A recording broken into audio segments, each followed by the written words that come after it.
మనతో పాటు సీనియర్ రాజకీయ విశ్లేషకులు సీనియర్ జర్నలిస్ట్ నర్రా విజయ్ గారు జరుగుతున్నారు. విజయ్ గారు నమస్తే.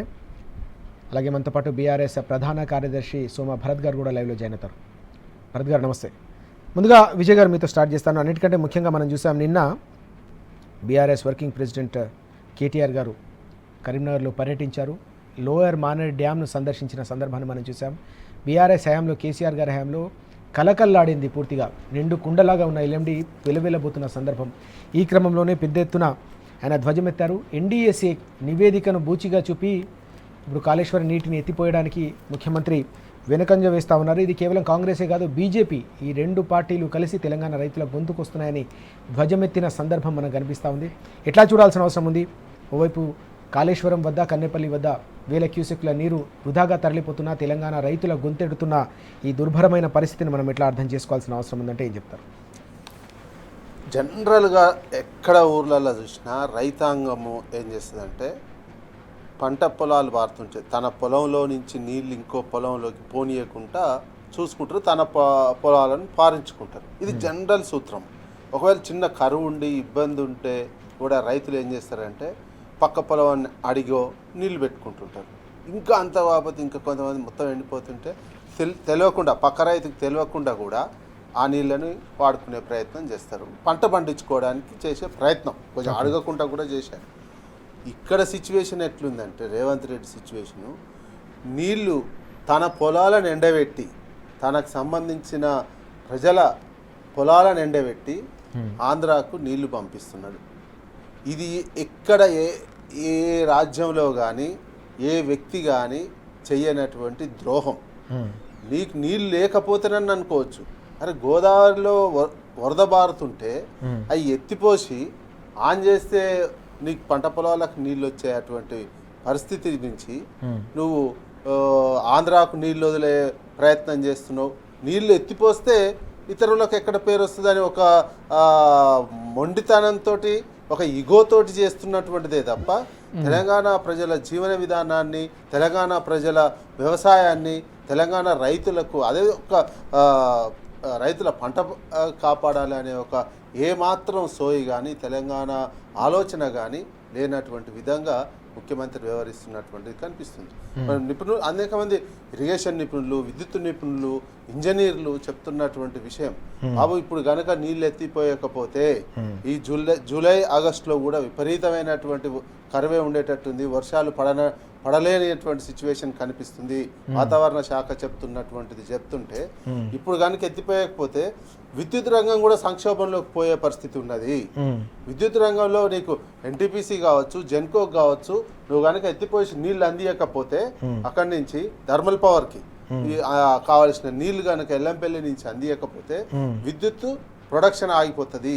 దాంతో అసలు నార్మల్గా బోర్ల ద్వారా పండించేటువంటి పంటలు కూడా ఆగమైపోయి కరెంట్ లేక అయిపోయే పరిస్థితి వస్తుంది. తాగునీరు, మిషన్ భగీరథ నీళ్ళతో గ్రామీణ ప్రాంతాల తాగునీరు కాకుండా హైదరాబాద్ తాగునీరు కూడా చాలా ఇబ్బందికరమైన పరిస్థితి రాబోతున్నది. పారిశ్రామిక అవసరాలు తీరలేకపోయే పరిస్థితి ఏర్పడుతుంది. ఇన్ని రకాల అంశాల మీద నిరంతరం నిపుణులు చెప్తున్నారు, రాజకీయ పార్టీలకు సంబంధించినటువంటి నాయకులు చెప్తున్నారు, మొత్తం తెలంగాణ సమాజం చెప్తుంటే మొత్తం నేను మాత్రం ఆంధ్రాకే నీళ్ళు వదులుతా. అరే, నీళ్లు మన పొలంలో నీళ్లు ఉన్నాయి, మన కాలువలో నీళ్లుంటే మన నీళ్లు వాడుకోలేక నువ్వు ఆంధ్ర పొలాలను పార్పిస్తా, ఆంధ్ర వాళ్ళకు నీళ్ళు అందిస్తా అనేటువంటి ధోరణి ఏ రకమైనటువంటి ధోరణో, ఇది ఏ రకమైనటువంటి ప్రజాప్రభుత్వమో, ఏ రకంగా ప్రజలు ఎన్నుకున్న ప్రభుత్వం, ప్రజల సంక్షేమం, తెలంగాణ ప్రజల సంక్షేమం చూడకుండా, తెలంగాణ ప్రజల కరువు ఆర్తనాదాలను పరిష్కారం చేయకుండా ఒక మొండితనంతో, ఒక జిద్దుతోటి, ఒక నేను బట్టిన కుందేలు మూడే కాళ్ళు అనేటువంటి చందంగా వ్యవహరిస్తూ నీళ్లు పోతుంటే ఎత్తనని చెప్పడం ఏందండి. మళ్ళీ నిన్న మంత్రులు పోయారు, మంత్రులు అక్కడికి పోయి చూసి కూడా మేము నీళ్ళు ఎత్తాం, నీళ్ళు ఎత్తే సిచ్యువేషన్ లేదు, మేము ఎత్తాం. ఎన్డీఎస్సీ అని మీరే వ్యతిరేకించారు. ఎన్డీఎస్సీ పేరుకి ఎన్డీఎస్సీ చెప్పుకొని, ఎన్డీఎస్సీ అనేదే జనరల్గా రాష్ట్రాల మీద ఒక ఆధిపత్యం చేయడానికి మరి ఎన్డీఎస్సీ మళ్ళీ అడగొచ్చు కదా మీరు కూడా, మాకు కరువు ఇట్లాంటి పరిస్థితి ఉన్నది బాబు, ఇంత కరువు అయినటువంటి పరిస్థితి ఉంది, మేము ఏం చేయాలని మళ్ళీ ఒకటి పెట్టి వాళ్ళు కూడా కొన్ని సొల్యూషన్ చెప్తారు కదా. అది లేనటువంటి సిచ్యువేషన్. ప్లస్ మొత్తం నింపమంటలేరు కదా, మిగతా సుందెల్య అన్నారం సంబంధించినటువంటి దాంట్లో మీకు మొత్తం నింపమని అనట్లేరు. అక్కడ నువ్వు చెప్తున్నటువంటి కారణాలు సహేతుకంగా లేనటువంటివి, ఎందుకు ఎత్తిపోస్తలేవు అనేది అవన్నీ ఒక అబద్ధాలు. కేవలం ఇక్కడ తెలంగాణ రైతులకు ఇబ్బంది కలిగించాలి, పంట శాతాన్ని పండించే శాతాన్ని తగ్గించాలి, ఇవన్నీ నేను చేయలేను, భవిష్యత్తులో వాళ్ళకు కావాల్సినటువంటి చేయలేను అనేటువంటి ప్రధానమైనటువంటి కొనుగోళ్లకు సంబంధించి కూడా ఉన్నాయి. కేవలం ఆంధ్రాకు నీళ్ళు వదిలిపెట్టి ఒక వాళ్ళ పంటలు పండాలి, తెలంగాణ ప్రజలు పంటలు ఎండాలి, ఈ కాన్సెప్ట్ తోటి ఒక తెలంగాణ ముఖ్యమంత్రి ఉండడం అంటే అసలు ఆయన తెలంగాణ ముఖ్యమంత్రి కాదా అనేది ప్రజలు చూసుకోవాల్సినటువంటి అవసరం ఉంది. చాలా ఘోరంగా వ్యవహరిస్తున్నారు. ఇది వాస్తవాన్ని నిజంగానే తెలంగాణకు జలద్రోహిలాగానే మిగిలిపోతుంది. ఇది కరువు కాలంలో నువ్వు పరిష్కారం చూపించకుండా మొండితనానికి పోయి నీళ్లు పోతుంటే ఎత్తను అంటే హాస్యాస్పదం ఉంటుంది, నవ్వుకుంటారు, ఒక చాలా చీప్గా చూస్తారు ప్రజానికం. ఇంత తెలివి తక్కువగా వ్యవహరిస్తున్నాడు మా జీవితాలతోటి ఏంది అనేది. కానీ ఈ రకమైనటువంటి యాటిట్యూడ్ మంచిది కాదు. ప్రభుత్వం వెంటనే చర్యలు తీసుకొని ఎత్తిపోయాల్సినటువంటి అవసరం ఉన్నది.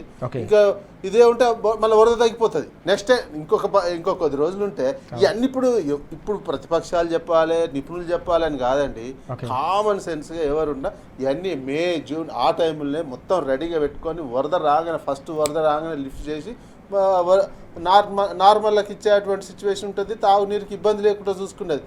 వీళ్ళకి ఏంటంటే ఎంతసేపటికి అక్టోబర్లో నవంబర్లో వరద వస్తుంది ఆశ ఉంటుంది, అప్పుడు అన్ని నడిపిస్తా అని ఒక ఆశతో చూస్తున్నటువంటిది.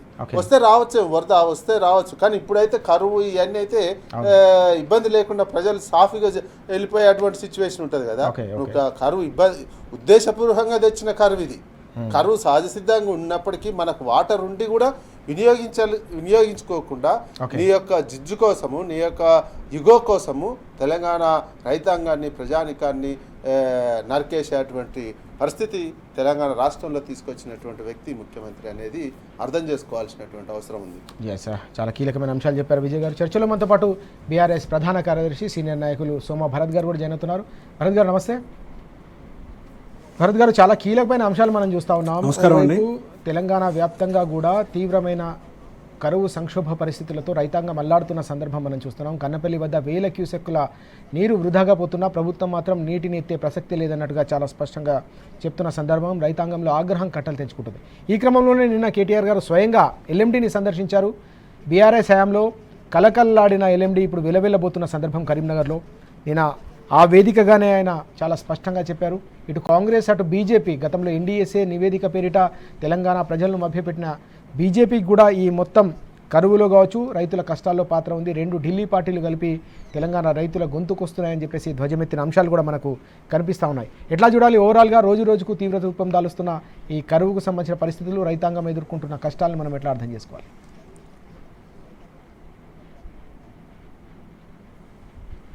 మామూలుగానే రేవంత్ రెడ్డి గారి ప్రభుత్వం వచ్చినప్పటి నుంచి మనం ఒక విషయాన్ని గమనిస్తూనే ఉన్నాము.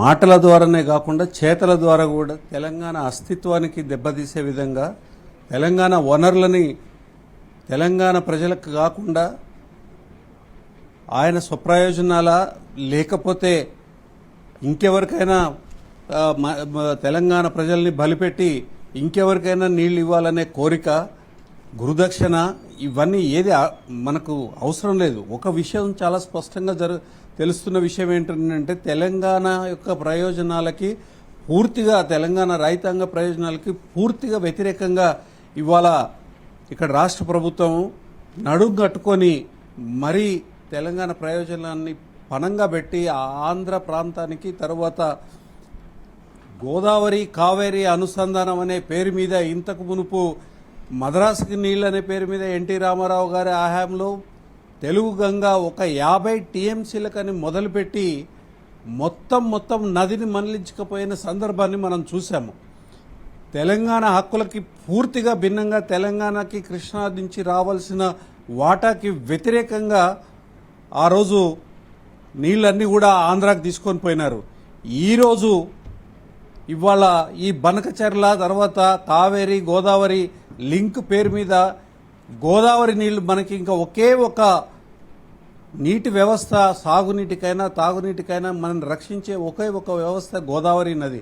ఆ గోదావరి నది నీళ్లను కూడా ఇవాళ మొత్తానికి మొత్తము తెలంగాణ ప్రజలకి, తెలంగాణ రైతులకి, సాగు తాగునీరు అవసరాలకి వ్యతిరేకంగా ఇవాళ ఈ నీళ్ళని తరలించే కార్యక్రమము ఆంధ్రప్రదేశ్ ముఖ్యమంత్రి చంద్రబాబు నాయుడు గారు తలపెట్టడము, తర్వాత మోడీ గారు దీనికి సపోర్ట్ చేయడము, ఇవాళ తెలంగాణ ప్రజల కంచాలలో మట్టి కొట్టే కార్యక్రమం చేస్తూ ఉన్నారు.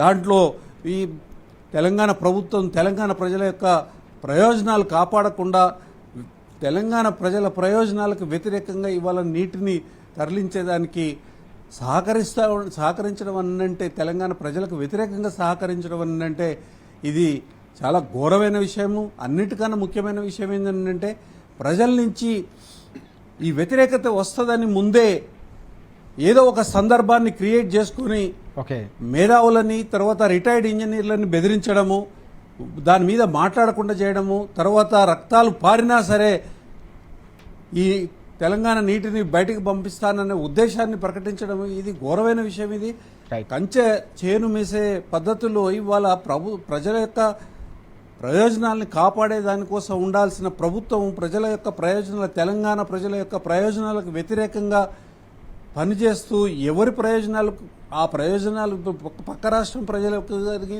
తర్వాత కింద కావేరీ పరివాహక ప్రాంతంలో ఉన్న ప్రజలకు కానీ తెలంగాణ నీళ్ళని తీసుకుపోయి తెలంగాణ ప్రజల్ని బలిపెట్టడం అనంటే అందరినీ నోరు మూసుకోమని బెదిరించడం, లేకపోతే ఏంది చర్లపల్లి జైలుకు పంపిస్తానని అంటాడు, లేదు అని అంటే బెల్ట్ దెబ్బలని అంటాడు. ఈ పద్ధతి ఏంది? ఇది ఖచ్చితంగా తెలంగాణ అస్తిత్వానికి తీవ్రమైన విఘాతం అనేది. ఇప్పుడు ప్రజలు దీనికి పూనుకొని ఆపకపోతే వ్యవస్థ ఇవాళ రేవంత్ రెడ్డి గారి ప్రభుత్వం చేతిలో ఉన్నది. ఈ వ్యవస్థల్ని కూడా ప్రజలకు వ్యతిరేకంగా ఉపయోగించడం అంటే స్వయంగా సుప్రీంకోర్టు ఇవాళ కేసు కొట్టేసేస్తూ లోపభూయిష్టంగా ఈ కేసు వేసినారు. ఈ కేసును కనీసం మీరు ఈ లోపభూయిష్టంగా ఏదైతే వేసినారో దాన్ని సవరించేయండి, మేము విచారణ చేపడతామని అన్నారు. అంటే ప్రజల యొక్క ప్రయోజనాలని పనంగా పెట్టే విధంగా ఒక ప్రజల్ని మభ్యపెట్టడానికి ఒక కేసు, ఆ తర్వాత అది సుప్రీంకోర్టు కొట్టేసింది, మన వాదన చెల్లలేదు, మనం తప్పనిసరి పరిస్థితుల్లో సుప్రీంకోర్టు చెప్పింది కాబట్టి కొట్టేసింది, మన ప్రయోజనాలు కాపాడబడలేదు కాబట్టి సుప్రీంకోర్టు మీదనో లేకపోతే ఇంకొక వ్యవస్థ మీదనో కేంద్ర ప్రభుత్వం మీదనో కింద రాష్ట్ర ప్రభుత్వాల మీదనో ఒక ఇదేంది నింద మోపేసేసేసి తెలంగాణ ప్రజల్ని మభ్యపెట్టేదానికోసం, తర్వాత వాళ్ళ ప్రయోజనాలని పనంగా పెట్టేదానికోసం ఇవాళ ఒక పద్ధతి ప్రకారము ఈ రకమైన లోపభూయిష్టమైన కేసులు వేయడం. గతంలో కూడా ఒక రిట్ పిటిషన్ ఇలాగే ఫైల్ చేసినారు. ఇప్పుడు ఆ సూట్ కూడా సరిగా వేయలేదనేది ఎవరు నన్ అదర్ దెన్ సుప్రీంకోర్టు చెప్పింది. కాబట్టి తెలంగాణ ప్రయోజనాలు తీవ్రమైన ప్రమాదంలో ఉన్నాయి, ప్రజలు పట్టించుకోవాల్సిన అవసరం ఉన్నది. ఇంకొక విషయం కూడా చాలా స్పష్టంగా ఇవాళ ప్రజల ముందు చెప్పాల్సిన అవసరం ఏంటంటే ఈ సూట్ ఏదైతే ఇవాళ సుప్రీంకోర్టులో వేసిందో ఓన్లీ గవర్నమెంట్ మాత్రమే వేయగలుగుతుంది, అది ప్రైవేట్ సూట్ వేయడానికి అవకాశం లేదు. కాబట్టి ఈ ప్రభుత్వము తన చేతిలో ప్రజల కోసం చేయాల్సిన పని ఏదైతే ఉందో లోపభూయిష్టంగా కావలసుకొని అది సరిగా వేయకపోవడం అనేది ఒక ఆయుధాన్ని మన ప్రజలకు వ్యతిరేకంగా, తెలంగాణ ప్రజలకు వ్యతిరేకంగా, తర్వాత ఇంకెవరికో అనుకూలంగా చేసే విధంగా ఇవాళ రాష్ట్ర ప్రభుత్వం చేస్తుందంటే ఇది ఘోరమైన విషయము.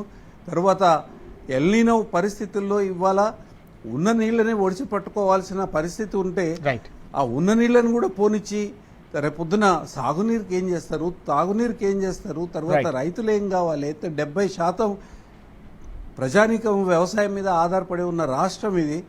రేపు ఆత్మహత్యలు కావాలన్నా, ఆకలి చావులు కావాలన్నా ఏం కోరుకుంటున్నారు? మాట్లాడేవాడిని బెల్ట్ దెబ్బలు కొడతారంట. మరి ఇది ఆలోచన చేయాల్సిన అవసరం ఉంది. ఇవాళ రైతులు ఆలోచించాల్సిందే, మేధావులు ఆలోచించాల్సిందే. ఎవరు బెల్ట్ దెబ్బలు కొట్టాలి, లేకపోతే ఎవరిని జైలుకు పంపించాలి, ఎవరి ప్రయోజనాలు ఎవరు కాపాడుకోవాలి. మనం ఇంత మునిపే మహాకవి శ్రీశ్రీ గారు చెప్పారు, ఎవరో వస్తారని ఏదో చేస్తారని ఎదురు చూసి మోసపోకుమా, నిజము మరిచి నిదురపోకుమా అని.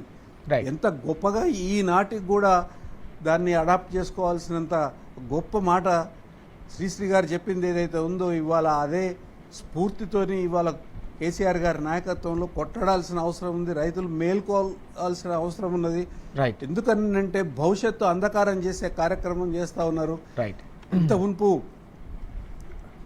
సీతారామరాజు గారు మాట్లాడుకుంటూ ఒకటి చెప్తా ఉన్నాం, ఎల్ఎండి కలకలలాడేది 10 సంవత్సరాల కాలం ఎల్ఎండి ఎన్నడూ పొంగకుండా లేదు, నీరు బయటకు వదలకుండా లేదు, తర్వాత కాలువలకు పంపకుండా పొలాలకి తర్వాత ఇళ్లకు పంపకుండా లేదు. అట్లాంటి ఎల్ఎండి ఇవాళ వెలవెలబోతుంది అంటే ఈ ప్రభుత్వానికి అసలు ప్రజల పట్ల ఎస్ కమిట్మెంట్ ఉన్నదా లేదా, ప్రజల పట్ల మక్కువ ఉన్నదా లేదా, ప్రజల పట్ల తమ బాధ్యతను నిర్వర్తించాలనే కోరిక ఉన్నదా లేదా అనేది రైట్ స్పష్టంగా ప్రశ్నించాల్సిన అవసరం ఉన్నది. ప్రశ్నించే గొంతులు నుమిలి వేసే కార్యక్రమం ఇవాళ రేవంత్ రెడ్డి గారి ప్రభుత్వం ఓపెన్గా బెదిరిస్తూ ఉన్నది. ఒక రౌడీ రోడ్డు మీద ఎట్లా బెదిరిస్తారో ఇవాళ ముఖ్యమంత్రి ఆ మాదిరిగా ఇవాళ ఆ పదజాలాన్ని వాడకూడని పదజాలాన్ని ఉపయోగించి ఇవాళ బహిరంగంగా ప్రెస్ కాన్ఫరెన్స్లలో అఫీషియల్ మీటింగ్లలో చెప్పడం అంటే ఓకే చాలా ఘోరం. ఇవాళ ఒక ముఖ్యమంత్రికి మిగులు జలాలు ఏందో తర్వాత వరద జలాలు ఏందో తేడా తెలియని వారు ముఖ్యమంత్రిగా ఉంటే ప్రజల యొక్క ప్రయోజనాలు ఎట్లా కాపాడబడతాయి అనేది ఒక ప్రశ్న అనేది ప్రజల ముందు ఉదయించింది. రైట్ దానికి ఇవాళ ప్రజలే ముందుండి ప్రజల యొక్క హక్కులను కాపాడుకునే కార్యక్రమం చేయాల్సిన అవసరం ఉన్నది. లేకపోతే రైట్ పూర్తి అంధకారము తర్వాత భవిష్యత్తు అనేది శూన్యమయ్యే అవకాశం ఉన్నది. పైన కర్ణాటక మహారాష్ట్ర దోపిడీ కింద ఆంధ్రప్రదేశ్ తర్వాత ఇవాళ కావేరి అని అంటే అక్కడ 2 రాష్ట్రాలు ఉన్నాయి, ఎస్ తమిళనాడు కర్ణాటక. రైట్ ఇవన్నీ ఒక రకంగా ఏమవుతుందంటే తెలంగాణని ఎడారిగా మార్చే పరిస్థితిని తీసుకొని వస్తూ ఉన్నారు. ఈ ఏనాడు చేసుకున్న పాపం తెలంగాణకి ఇట్లాంటి దుర్మార్గులు ఇవాళ ప్రభుత్వంలోకి వచ్చి ప్రజల్ని ఈ రకంగా చెరబట్టే కార్యక్రమం చేస్తున్నారు అంటే దీని గురించి ప్రజలంతా కూడా ఆలోచించాల్సిన అవసరం ఉన్నది. ఎస్ మనం చూస్తున్నాం తెలంగాణను ఎడారిగా మార్చే కుట్ర కొనసాగుతోందని భరత్ గారు తీవ్రస్థాయిలో హెచ్చరిస్తున్న పరిస్థితి చాలా స్పష్టంగా కనిపిస్తోంది. తెలంగాణ హక్కుల కోసం, తెలంగాణ జల హక్కుల కోసం, తెలంగాణ రైతుల ప్రయోజనాల కోసం మరో ఉద్యమానికి శ్రీకారం చుట్టాల్సిన సమయం కూడా ఆసన్నమైందనే అంశాన్ని కూడా ఆయన ప్రత్యేకంగా ప్రస్తావిస్తున్న పరిస్థితిని మనం చూస్తా ఉన్నాం. విజయ్ గారు, ఈ వార్త కూడా ప్రధానంగా మనకు కనిపిస్తోంది. దమ్ములేని దావా ఏపీకి నీళ్లతో అంటూ పూర్తిగా బనకచెర్లకు సంబంధించి తెలంగాణ వేసిన పిటిషన్ తిరస్కరణకు గురైన సందర్భం ఎట్లా చూడాల్సిన అవసరం కనిపిస్తోంది. బలమైన వాదన వినిపించేసి తెలంగాణకు సంబంధించిన హక్కులను కాపాడాల్సింది పోయి లోపభూయిష్టంగా ఉండడం వల్లే ఈ పరిస్థితి తలెత్తిందనే అంశం మనకు ఈరోజు పత్రికల్లో ప్రధానంగా చూస్తా ఉన్నాం. కుట్రపూరితంగా ఈ పిటిషన్ వేసినట్టే కనిపిస్తుంది.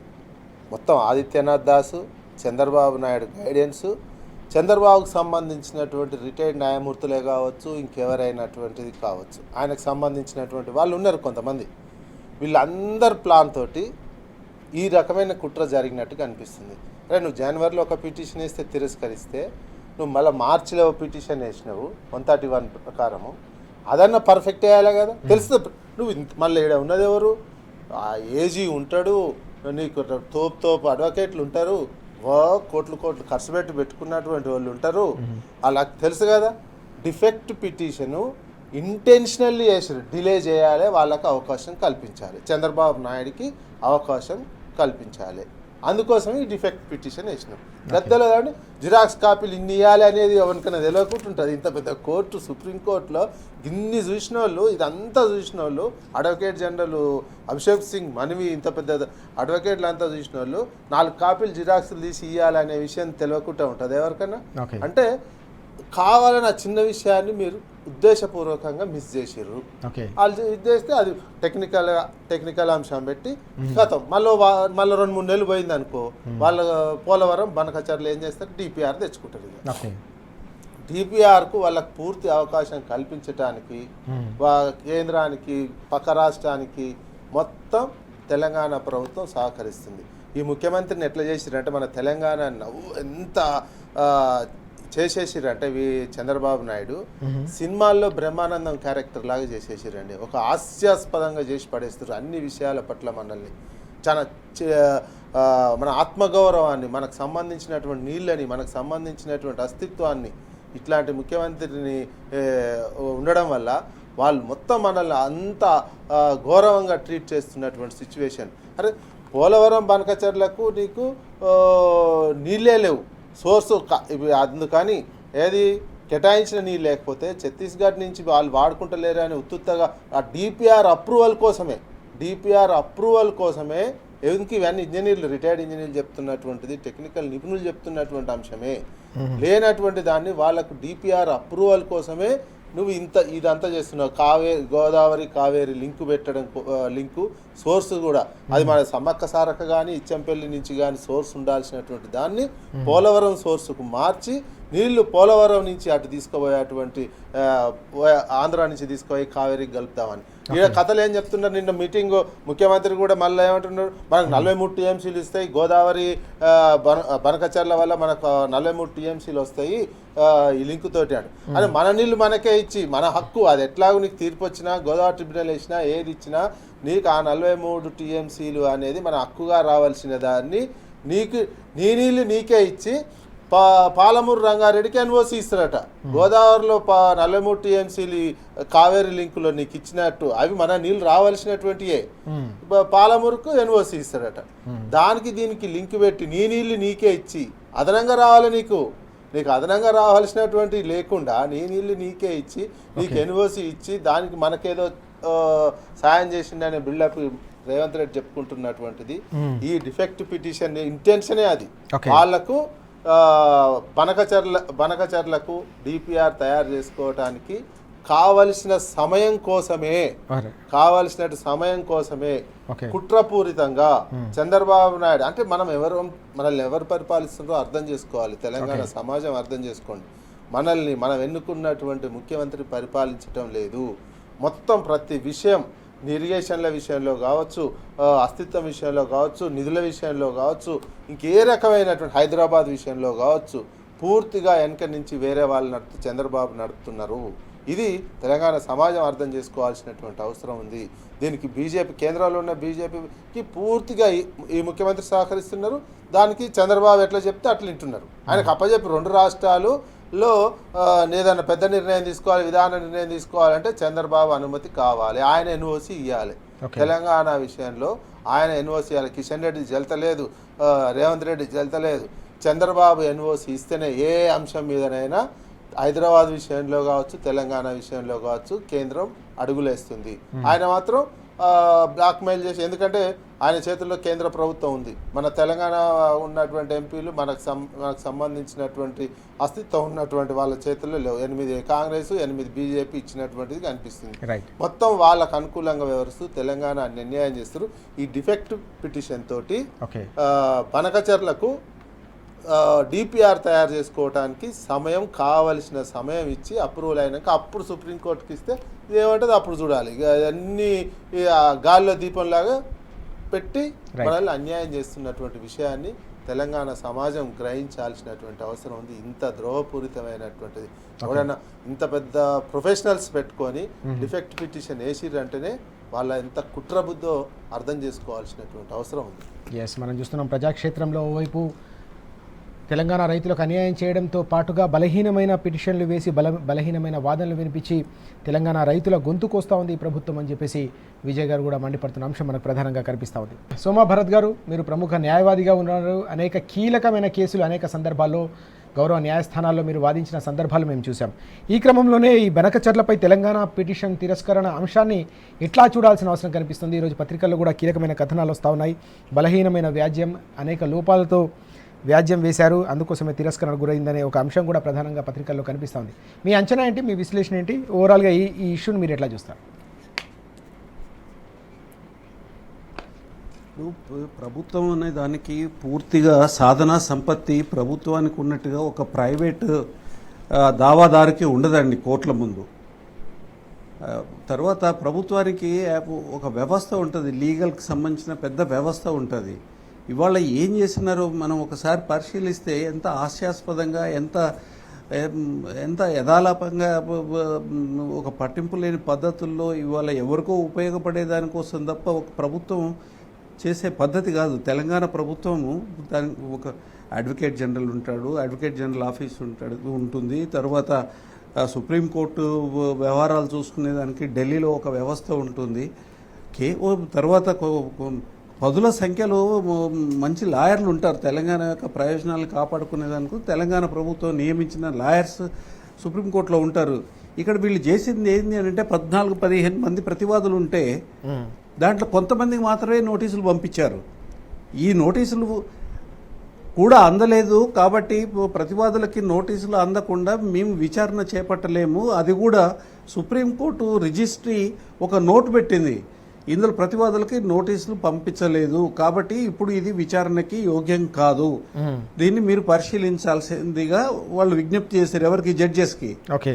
జడ్జెస్ ఏంటంటే జనరల్గా ఏంటంటే ఒక జేసీజే అంటే జూనియర్ సివిల్ జడ్జి కోర్టులో కూడా, సుప్రీంకోర్టు సంగతి పక్కన పెట్టండి, అట్లాంటి చిన్న కోర్టులో అంటే అది మనకు ప్రాథమికమైన కోర్టు వ్యవస్థలో, ఆ కోర్టులో కూడా నోటీసులు ప్రతివాదికి నోటీసులు లేకుండా నోటీసు ఇచ్చినప్పుడు నోటీసు అందజేయకుండా కేసు టేకప్ చేయడానికి వీలదు. ఇది చాలా చిన్న విషయము. ఈ మాత్రం ఇంగిత జ్ఞానం లేని ప్రభుత్వం ఈ దేశంలో ఉన్నది, ఇప్పుడు కూడా ఉన్నది అని అంటే ఆశ్చర్యపోవాల్సిన అవసరం. అయితే దీని క్రమాన్ని పరిశీలించాలండి.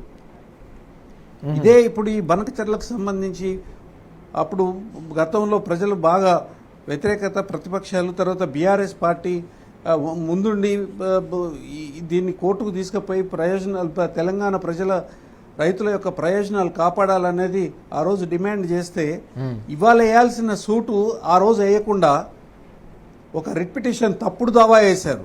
ఎవరు? తెలంగాణ ప్రభుత్వం. అంటే తప్పుడు దావా వేస్తే ఎట్లయినా కొట్టేసేస్తే, అట్లా కొట్టేస్తే ఎవరికి ఉపయోగం? తెలంగాణ ప్రజలకు కాదు కదా. కొట్టేసేస్తే ఎవరి కోసమైతే ఇవాళ తెలంగాణ ప్రజల హక్కుముక్తమైన జలాన్ని దోచుకొని పోవాలనుకుంటారో వాళ్ళకి ఉపయోగపడుతుంది. అంటే తెలంగాణ ప్రజలకు వ్యతిరేకంగా, తరువాత కృష్ణా గోదావరి పరివాహక ప్రాంతంలో దిగువన ఉన్న పరివాహక ప్రాంతంలో ఉన్న వాళ్ళకి అనుకూలంగా ఇవాళ తెలంగాణ ప్రభుత్వం చేస్తుందనేది స్పష్టం. అప్పుడు ఆ రిట్ పిటిషన్ కొట్టేసిన తర్వాత ఇది కాదు కదా మీరు వేయాల్సింది సూట్ వేయాలి, అంటే సివిల్ దావా వేయాలి. అది ఈ జలాలకు సంబంధించిన పరిష్కారం అంతా కూడా రిట్ పిటిషన్ వేయడం అనేది దానివల్ల పరిష్కారం కాదు, సూట్ వేయండి అని చెప్పి అప్పుడు చెప్తే సుప్రీంకోర్టు ఒక అబ్జర్వేషన్ చేసింది. దాని మీద మళ్ళీ ఇప్పుడు ఈ సూటు కూడా తప్పుల తడకలతో వేసినారు. అంటే ఒకటి మనకు కనిపించేది ఏంటంటే, ఇప్పుడు ఒక అభిషేక్ మను సింగ్ అనే లాయరు ఒక రోజుకి దగ్గర ఒక 20 లక్షలు తీసుకుంటాడు ఆయన ఒక అపియరెన్స్కి. మరి అట్లాంటి ఆయన్ని పెట్టినప్పుడు, ఇంత ఖర్చు పెడుతున్నప్పుడు బూడిదల పోసే పన్నీర్ ఎందుకు చేయాలండి? ఇట్లాంటి అవకాశాలని కనీసం ఎదుటోడికి నోటీస్ ఇచ్చే వ్యవస్థ లేదా మనకి? ప్రైవేట్ పార్టీ ఒక ఇండివిజువల్ కూడా మీరు నోటీస్ ఇవ్వండి అని కోర్టు డైరెక్షన్ ఇస్తే, అది కూడా సుప్రీంకోర్టు డైరెక్షన్ ఇస్తే ఖచ్చితంగా నోటీసులు పంపించుకుంటాడు. మరి ఇంత పెద్ద వ్యవస్థ ఉన్న తెలంగాణ ప్రభుత్వానికి 3.5 లక్షల కోట్ల బడ్జెట్ పెట్టిన తెలంగాణ ప్రభుత్వానికి మంది మార్బలం ఆఫీసర్లు అందరు ఉన్నంగా, లాయర్లు అందరు ఉన్న తర్వాత ఎందుకు ఒక నోటీసుని ప్రతివాదులకి అందజేయలేకపోయినారు? అసలు అట్లాంటి పరిస్థితి ఉంటే తర్వాత ప్రతివాదులు అందరూ కూడా ఒక టికానా ఉన్న వాళ్ళ ఆఫీసులు, తర్వాత వాళ్ళకి అడ్రస్, తర్వాత పెద్ద పెద్ద ఆఫీసర్స్, దానికి ఇన్ఛార్జీలుగా ఉన్న ప్రతివాదులు, ప్రభుత్వాలు ఉన్నాయి అందులో. మరి ఎందుకు ఇవ్వలేకపోయినారు నోటీసులు అని అంటే దానికి సమాధానం లేదు. ఇవాళ కేవలం ఈ విషయం మీద ఇవాళ ఇది మళ్ళీ వాయిదా పడింది. వీళ్ళు నోటీసులు పంపించాలి, ఆ ప్రూఫ్ ఆఫ్ నోటీసెస్ని కోర్టు ముందుకు పెట్టాలి. ఈ లోపల పుణ్యకాలం కాసింత అయిపోతుంది, తెలంగాణకి అన్యాయం జరుగుతుంది, డిపిఆర్ అయిపోతుంది, తర్వాత నిర్ణయాలు అయిపోతాయి. సాటుంగా ఈయన సంతకాలు పెడతాడు. ఒక పక్కన కోర్టులో కేసేసేసి ఇంకో పక్కన అధికార మీటింగ్లలో మనకు 43 టీఎంసీల నీళ్ళు వస్తాయి బనకచర్ల వల్ల అని మాట్లాడితే చిత్తశుద్ధి ఎక్కడుంది అనుకోవాలి. ఈయన మనసు ఏంది, తర్వాత పని ఏంది?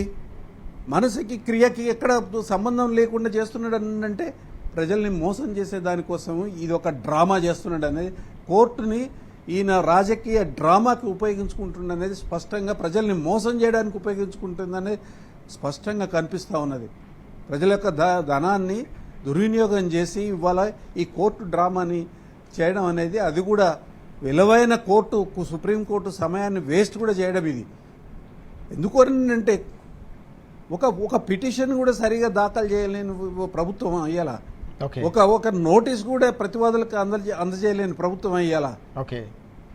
ఇది చేయలేక కాదు, ఆ ప్రభుత్వానికి దమ్ము లేక కాదు, ఆ ప్రభుత్వానికి మంది మార్బలం లేక కాదు, ఇది కావాల్సుకొని చేయకపోవడం. ఇట్లా చేయడం మూలంగా ఏంటంటే ఎవరికైతే సహకరించదలుచుకున్నావో వాళ్ళు కోర్టు ఇంజంక్షన్ వచ్చే లోపటనే వాళ్ళు మొత్తం పని కంప్లీట్ చేసుకొని ఆల్రెడీ అయిపోయింది అని కోర్టు ముందు చెప్పే కార్యక్రమం చేసే దానికి ఇప్పుడు ఇంజంక్షన్ ఎందుకు?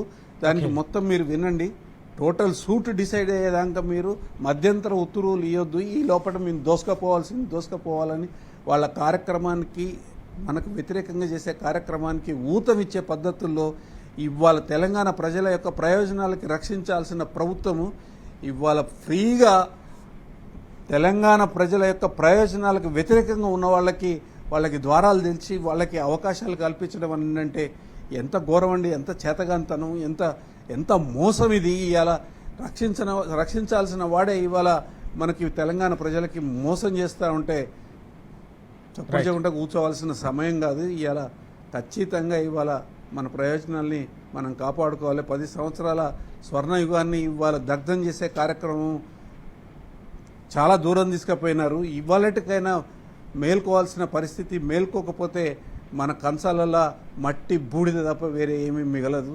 ప్రజల గురించి, ప్రజల యొక్క భవిష్యత్తుని గురించి, తెలంగాణ ప్రజల యొక్క ఆశల గురించి ఆలోచించే ప్రతి ఒక్కళ్ళు కూడా ఈ విషయం మీద ఈ ప్రభుత్వం దుర్మార్గంగా చేసే ఈ పనులన్నింటినీ కూడా మనం అడ్డుకట్ట వేయాల్సిన అవసరం ఉన్నదనేది ఈ సందర్భంగా మనవి చేస్తాం. ఎస్ మనం చూస్తా ఉన్నాం 10 ఏళ్ల పాటు కేసీఆర్ గారి హయాంలో ఒక స్వర్ణ యుగం కొనసాగింది. తెలంగాణలో సాగు అనేది సంబరంగా సాగింది. కానీ ప్రభుత్వం కావాలని ఏపీకి తెలంగాణ జలాలన్నింటినీ కూడా దోచిపెట్టడం వల్లే ఈరోజు తెలంగాణ రైతాంగం అంతా కూడా సంక్షోభంలో కూరుకుపోతూ ఉంది.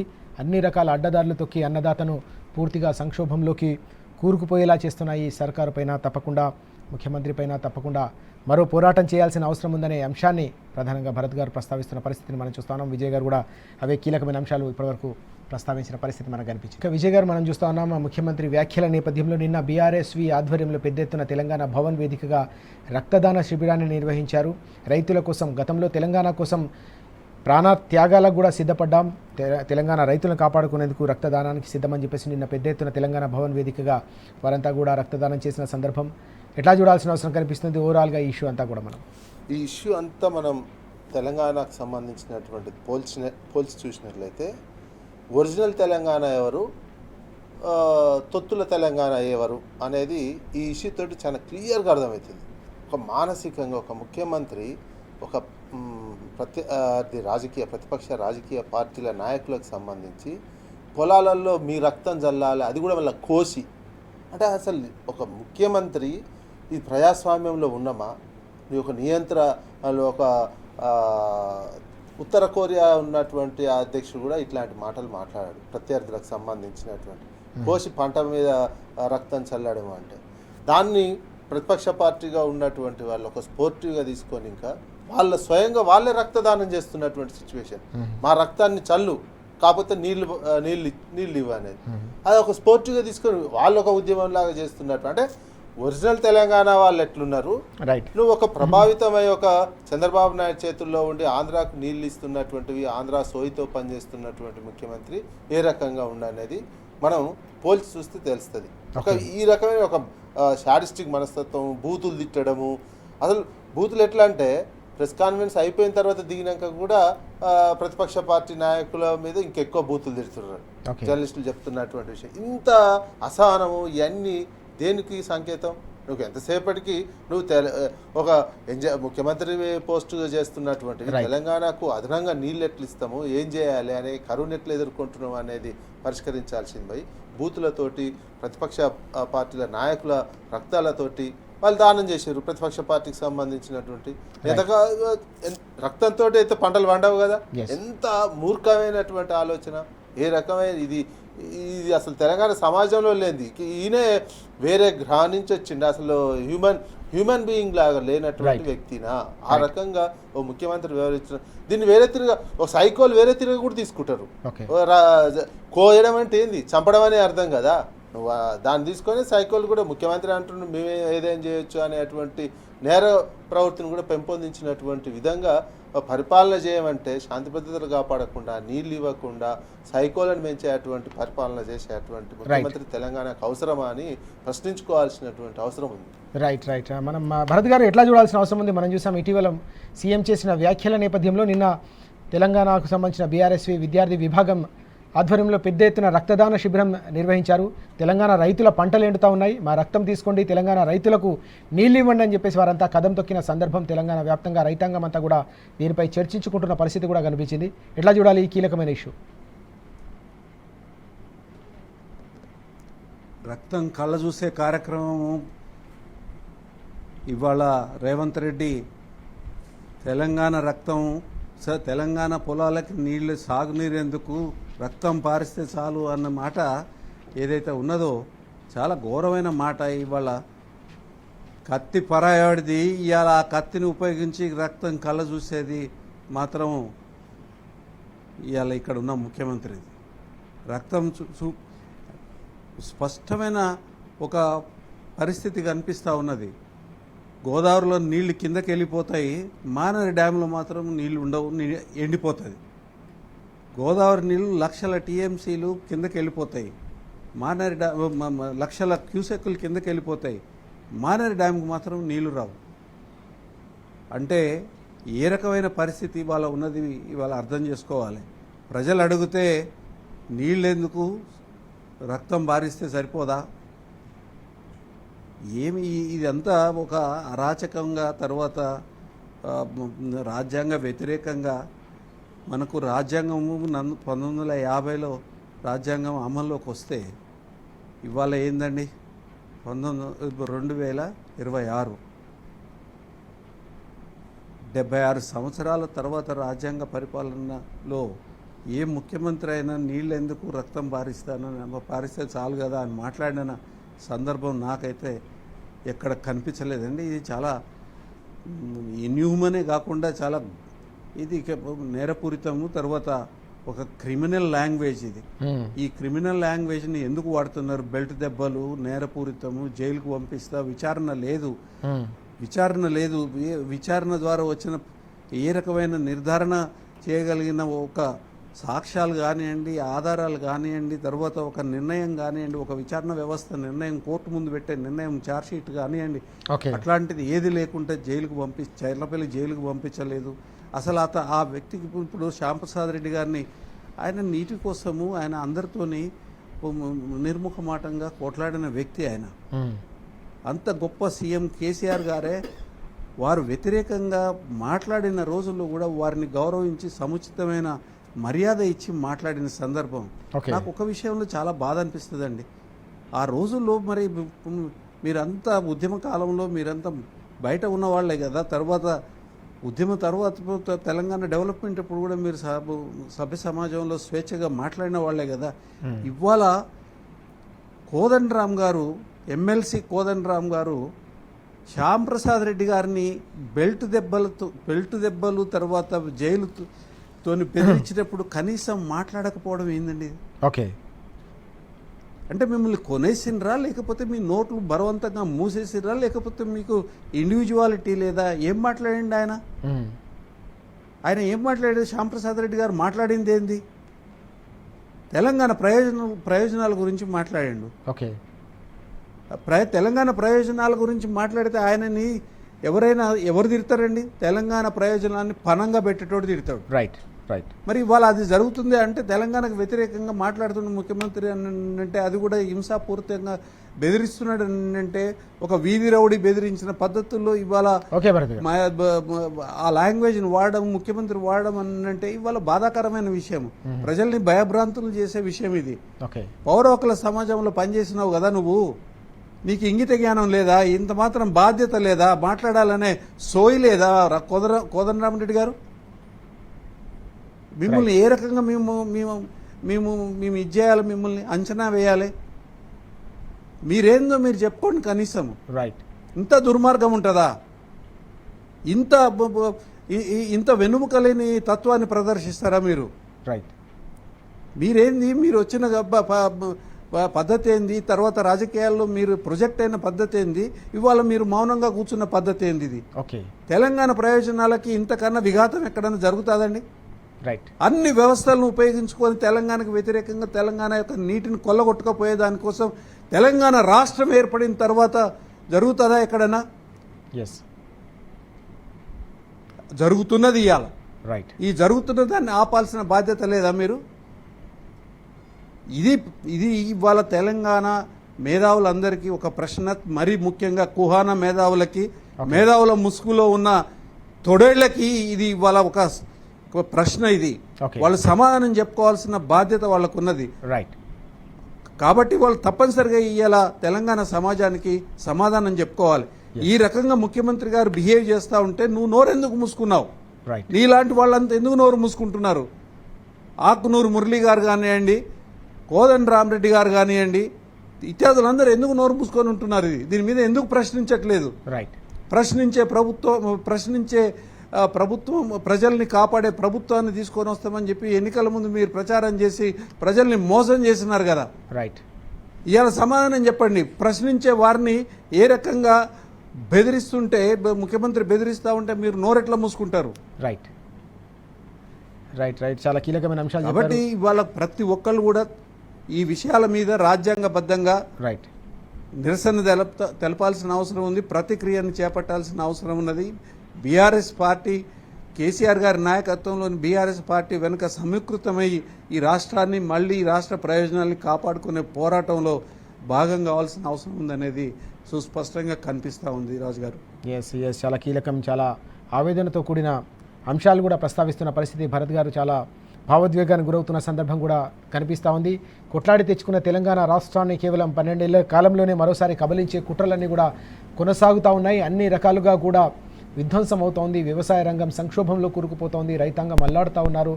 ఓవైపు సాగునీటి కటకట, రానున్న రోజుల్లో తాగునీటికి సంబంధించిన ఇబ్బందులు కూడా తలెత్తబోతున్నాయి. ఆర్థికంగా కూడా తెలంగాణ చితికిపోతున్న నేపథ్యంలో ప్రతి ఒక్కరు కూడా మరోసారి తెలంగాణ సాధన కోసం బీఆర్ఎస్ హయాంలో బీఆర్ఎస్ ఆధ్వర్యంలో ఏ రకంగా అయితే ఉద్యమం కొనసాగిందో తెలంగాణ పరిరక్షణ కోసం మరోసారి ప్రతి ఒక్కరు కూడా కదం తొక్కాల్సిన అవసరం ఉందనే పిలుపునిస్తున్న సందర్భం కూడా మనకు చాలా స్పష్టంగా కనిపిస్తోంది. Thank you very much Bharat గారు, అలాగే విజయ్ గారు చర్చలో పాల్గొన్నందుకు థ్యాంక్ యూ.